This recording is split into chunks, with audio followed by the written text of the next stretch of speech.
নানা সাজে নানা রঙে আর ঢোলবাদ্য বাজনায় পোলো গ্রাউন্ড এবং চারপাশ মুখর করে রাখে বিএনপির লাখো নেতাকর্মী।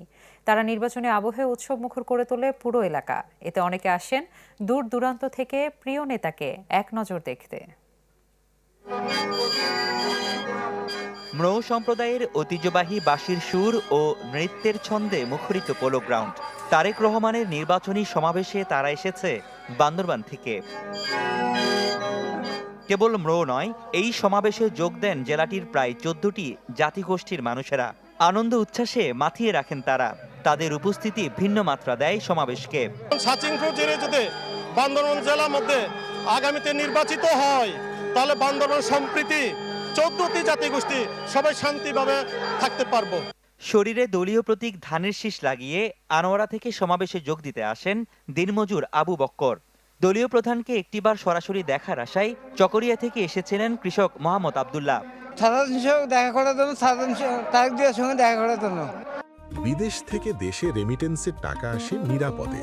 তাই আজই আপনার আপনজনকে বলে রাখুন, রেমিটেন্সের টাকা যেন শুধু নগদেই পাঠায়। শুধু তারাই নয়, সকাল থেকে এরকম অসংখ্য নেতাকর্মীর স্রোত নামে পোলো গ্রাউন্ডে।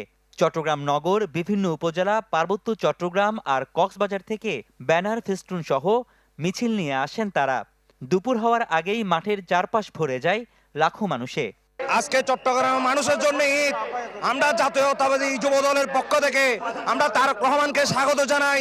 ইনশাআল্লাহ ভবিষ্যতে 12 ফেব্রুয়ারি নির্বাচন আমরা বিপুল ভোটে নির্বাচিত হয়ে সরকার গঠন করব। বিএনপির চেয়ারম্যান চট্টগ্রামে এসেছেন 17 বছর পরে। সেই জন্য চট্টগ্রামের মানুষ আজকে ঈদের মতো আনন্দ খুশি করছে। সমাবেশে কেউ আসেন ব্যান্ড বাজিয়ে, কেউ ঢাকঢোল সহ নানা বাদ্যযন্ত্রে। তারেক রহমানের চট্টগ্রাম আগমনকে ঘিরে নতুন করে যেন প্রাণ পায় তৃণমূলের নেতাকর্মীরা।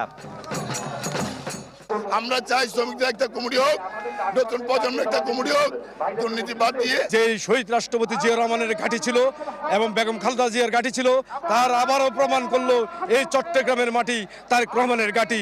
আজকের এই জনসভায় আগামী 12 ফেব্রুয়ারি নির্বাচনে বিএনপি নিরঙ্কুশ জয়লাভ করবে, এটা প্রমাণ হয়ে গেছে। চট্টগ্রামের সমস্ত চট্টগ্রামের আসনগুলো আমার বিশ্বাস তারুণ্যের অহংকার তারেক রহমানের হাতে বিজয়ের মালা পরিয়ে দেব।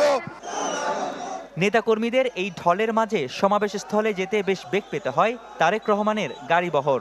এ সময় নেতাকর্মীদের উদ্দেশ্যে হাত নেড়ে শুভেচ্ছা জানান তিনি। দীর্ঘদিন পর দলের শীর্ষ নেতৃত্বকে কাছে পেয়ে উচ্ছ্বসিত বিএনপি নেতাকর্মীরা নতুন করে খুঁজছেন অনুপ্রেরণা ও আশাবাদ।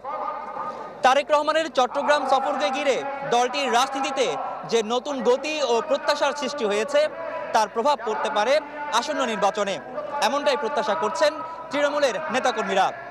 রনি দত্ত, চ্যানেল 24, চট্টগ্রাম।